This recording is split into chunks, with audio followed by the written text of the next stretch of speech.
이 땅을 지나가는 나그네 첫 열매로부터 마지막 열매까지 하나님의 은총 충만하시기를 주님의 이름으로 축복합니다.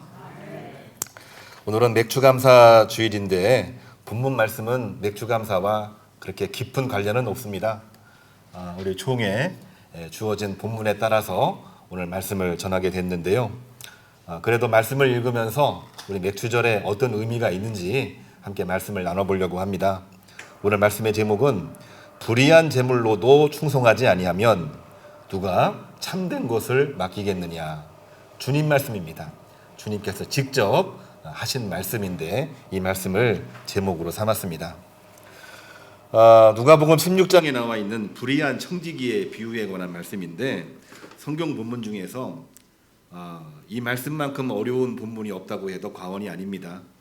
설교를 하는 사람도 정말 어렵고 설교를 듣는 사람도 정말 어려운 그러한 본문 중에 하나가 불의한 청지기의 비유 이 말씀이거든요.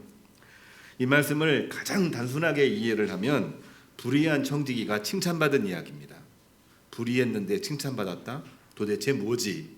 이 질문으로부터 답을 얻어야 되는데 답을 찾기가 쉽지 않아서 이 본문이 어렵다고 합니다.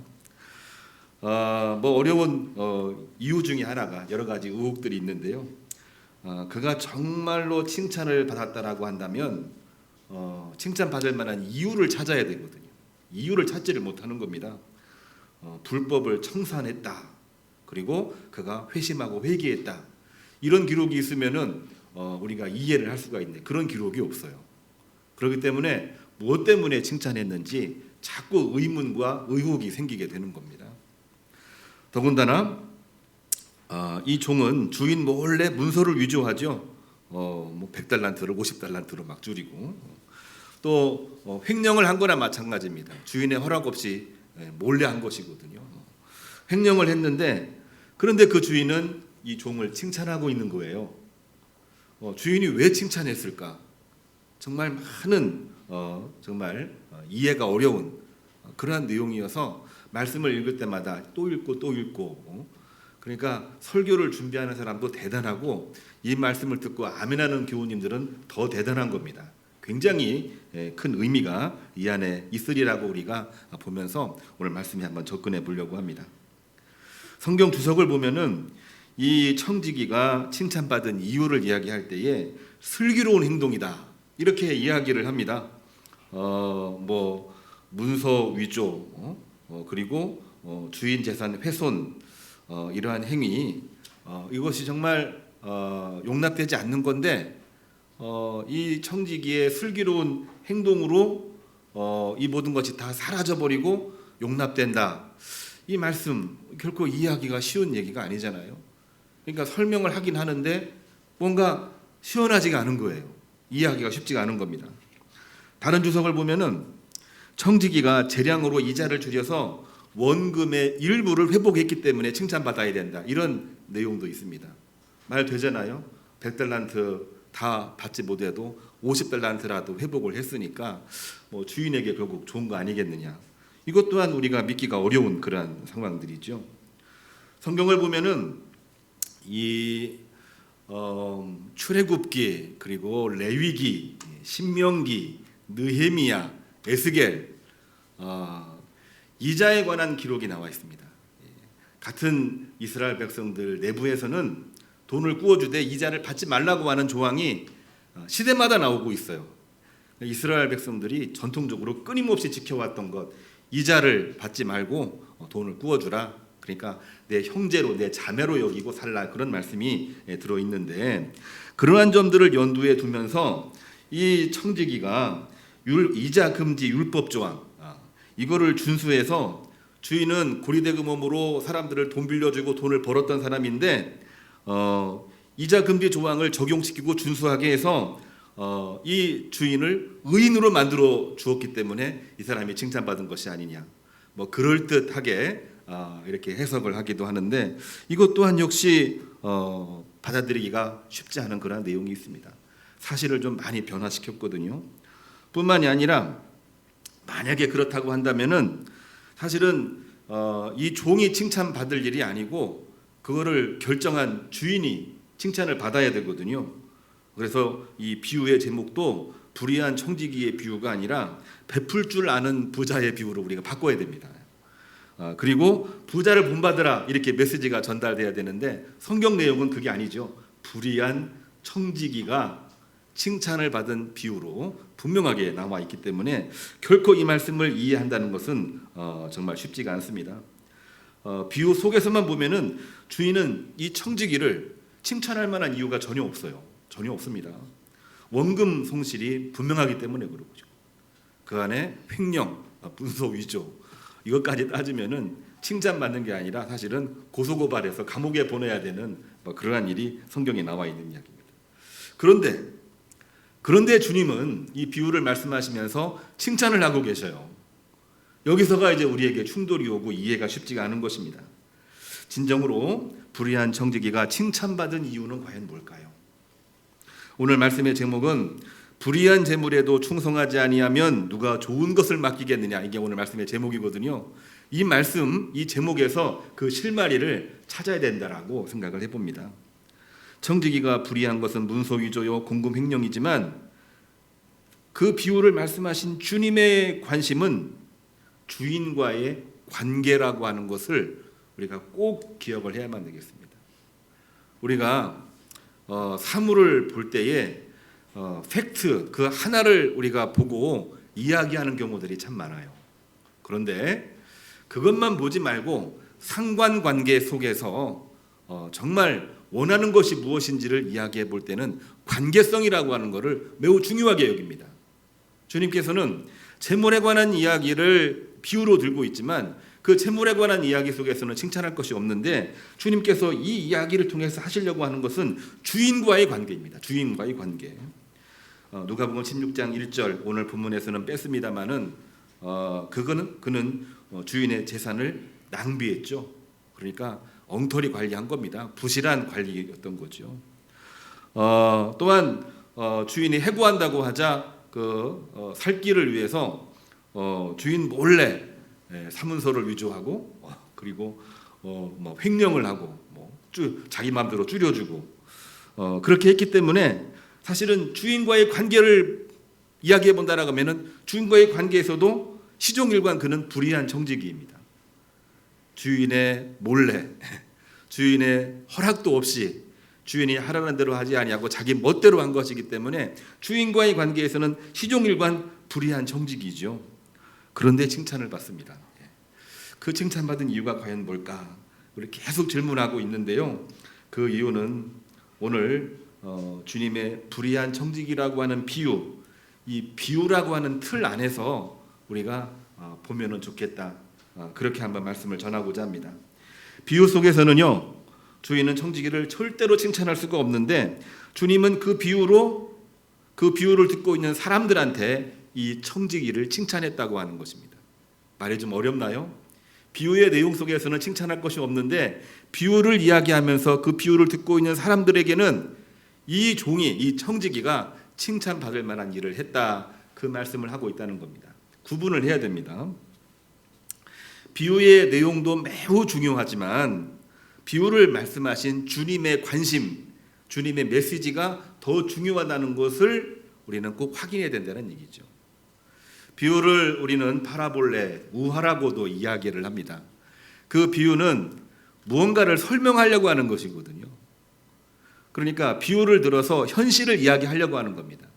비유를 다른 것으로 해석하면 안 되는 거거든요.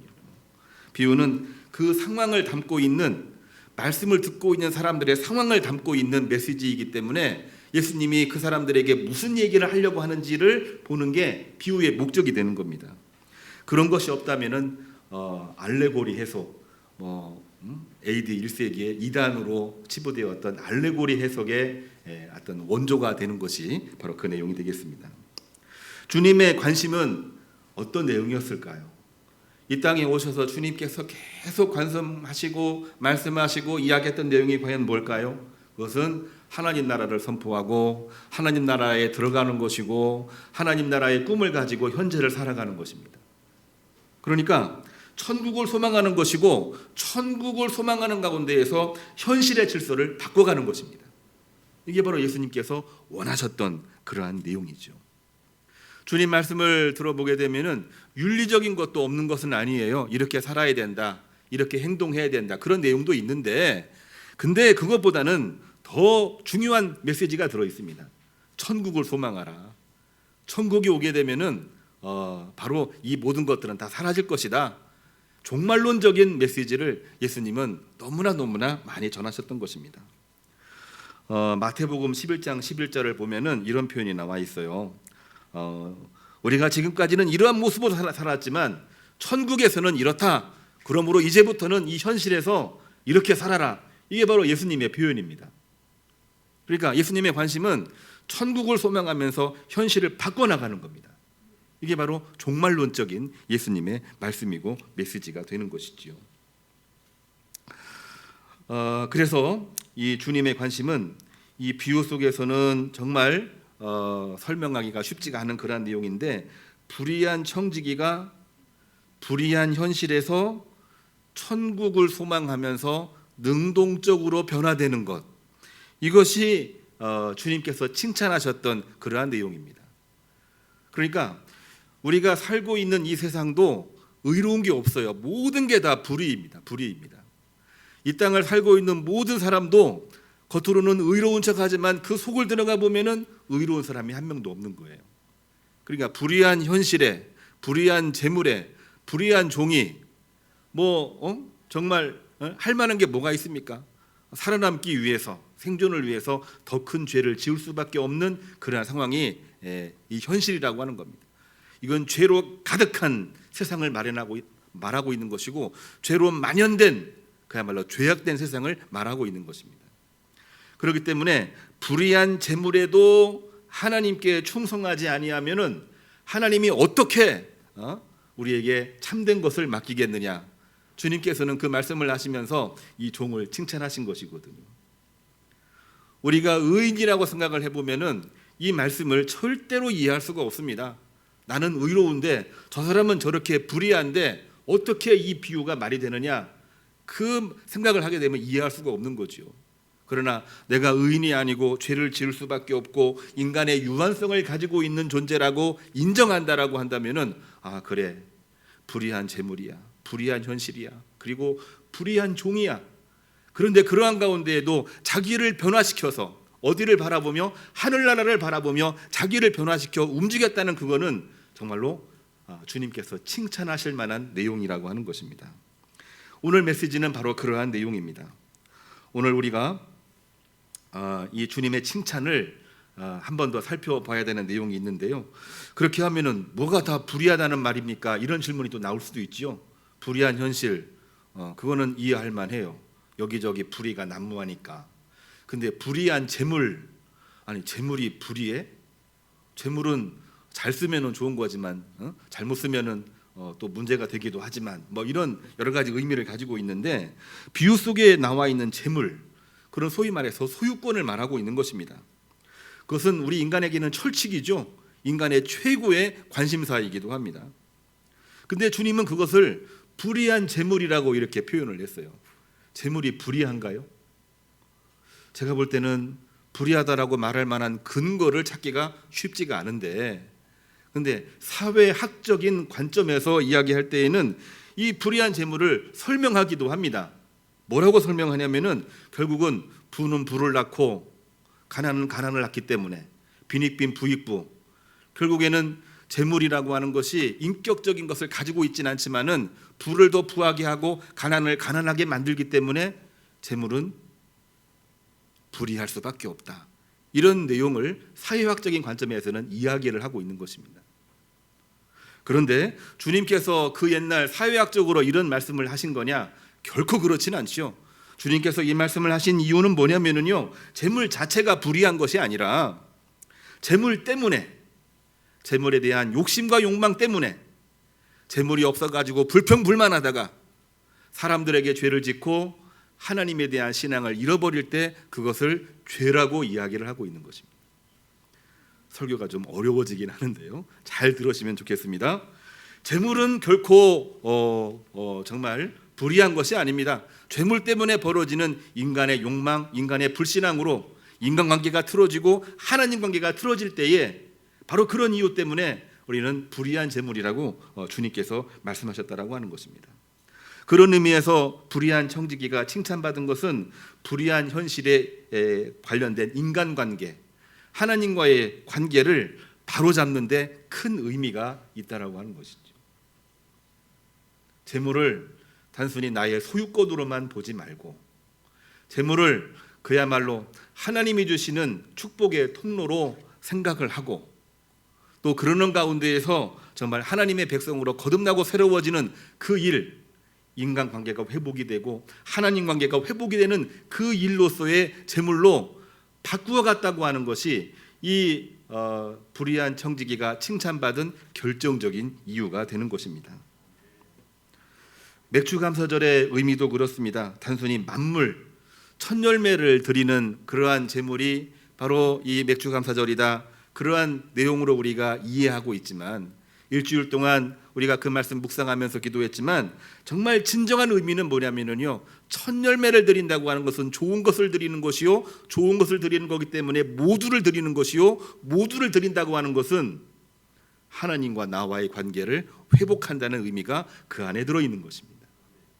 일주일 동안 기도하면서 우리는 첫 열매의 의미를 여러 관점에서 우리가 살펴보고 기도했는데요, 결국은 뭡니까?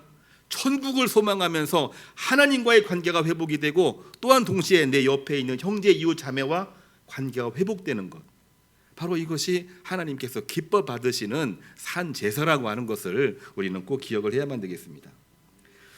재물의 소유권이 세상적인 철칙으로서 매우 중요하지만 더 중요한 것은 그것을 주신 하나님이 더 중요하다는 것을 우리가 기억을 해야 되겠습니다. 누가복음 16장 13절, 그래서 주님께서는 이 비유를 말씀하신 다음에 이렇게 말씀하고 계시죠. 하나님의 나라와 재물을 겸하여 섬길 수 없느니라.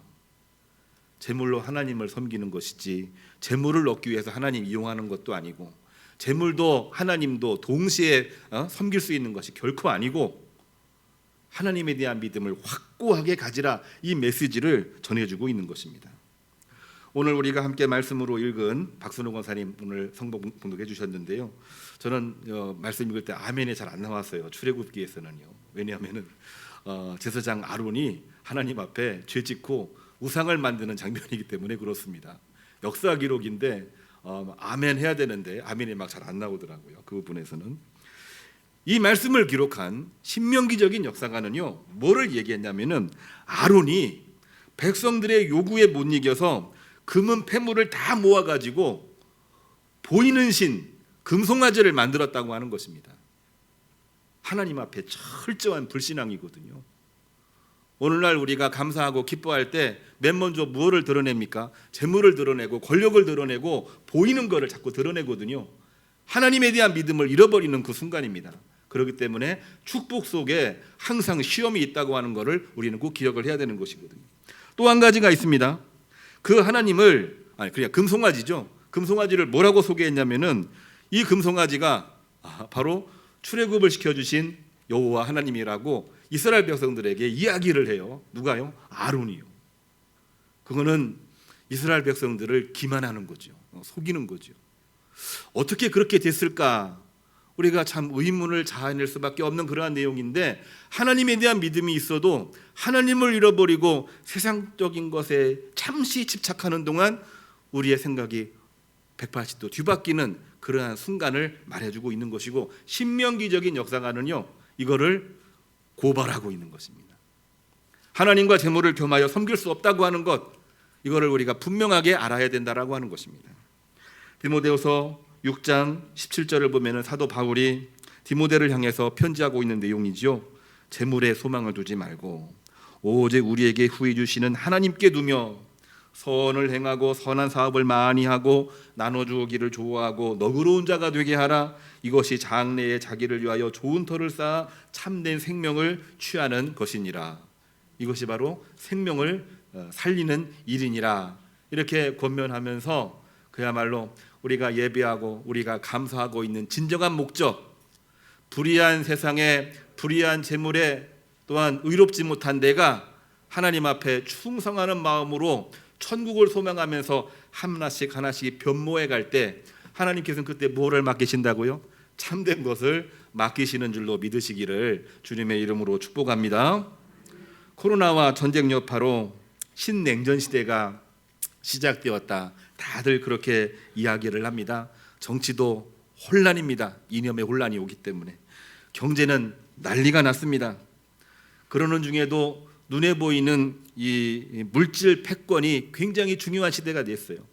지금 뭐 탱크로 싸우기는 전쟁도 있지만 경제 전쟁도 아주 치열한 가운데 있습니다. 맥주절이 원래 보리 수확 하나님 앞에 천열매로 드리는 데 아닙니까? 그런데 오늘 아침 기사에 나온 얘기인데요. 이제 7월 달이 되면은 각 나라에 저장된 모든 보리밀이 다 고갈된답니다. 이제는 그거를 위해서 전쟁을 할 수밖에 없는 그러한 시대가 온다는 얘기를 오늘 아침 뉴스에서 제가 확인을 했어요. 그렇기 때문에 이 식량 패권 전쟁으로, 이 보리, 밀, 이 패권 전쟁으로 서로에게 죄를 짓는 형국이 지금 오늘날 현실이 되고 있는 것입니다. 남의 나라 얘기가 아니라 우리나라도 이제는 7월 달 내에, 8월 달 내에 현실화될 수밖에 없는 일들이 벌어지고 있는 것이죠. 그러니까 엄밀히 보면은 불의한 재물이라고 하는 것이 틀린 말이 결코 아닙니다. 불의한 재물이 결국에는 전쟁을 낳게 하고 이기기 위해서, 빼앗기 위해서 전쟁하기도 하고 속이기도 하고 그러는 것이기 때문에 불의한 재물이 될 수밖에 없는 것인데, 이러한 때 뭐라고 말씀하고 계십니까? 천국을 소망하며 하나님께 충성하라. 거기에도 충성하지 아니하면은 누가 참된 것을 맡기겠느냐, 이 말씀을 주시고 있는 것입니다. 시편 9편 9절, 여호와여 주의 이름을 아는 자는 주를 의지하오니 이는 주를 찾는 자들을 버리지 아니하심이니라. 오늘날 정말 위기 중에 위기입니다. 매번 위기 중에 위기라고 설교 때마다 빼놓지 않고 얘기했는데 정말 위기 중에 위기입니다. 이러한 때 정말 천국 소망하며 하나님께 충성하여 참된 것을 맡으시는 우리 모든 교우님들이 되기를 바랍니다. 예. 오늘은 그런 의미에서 주일 파송 찬송을 비전, 우리 보좌 앞에 모였네, 이 찬양을 함께 부르겠습니다. 비전, 우리 보좌 앞에 모였네, 이 찬송 함께